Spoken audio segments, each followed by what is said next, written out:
Hello guys, আসসালামু আলাইকুম। তো ফ্রান্স পারল না স্পেনের সাথে।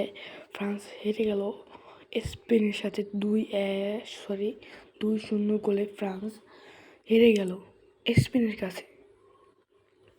কি করলো ওসমান দেমবেলেরা, এমবাপ্পেরা? তাদের চোখে পানি দিয়ে, চোখের কান্না ভাসিয়ে তা স্পেন ফাইনাল চলে গেল। এখন দেখার বিষয়, স্পেন কি বিশ্বকাপ নিতে পারে নাকি পারবে না। আর্জেন্টিনা আসার সম্ভাবনা অনেক বেশি রয়েছে।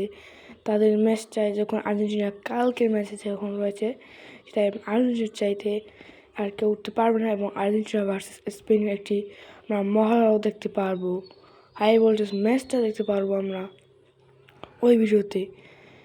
তো আমরা ভেবেছিলাম অনেক ভালো একটি স্প্রিটিং হবে এই ম্যাচটায়, কিন্তু ফ্রান্স অত ভালো খেলেনি, দেমবেলে অত ভালো খেলেনি, কেউ অত ভালো খেলতে পারেনি আজকের ম্যাচে। তো বিদায় নিয়েছেন এবং পরবর্তী বিশ্বকাপে আবার আসবে। তো সবাইকে আসসালামু আলাইকুম। আবার অন্য ভিডিও দেখা হবে। তো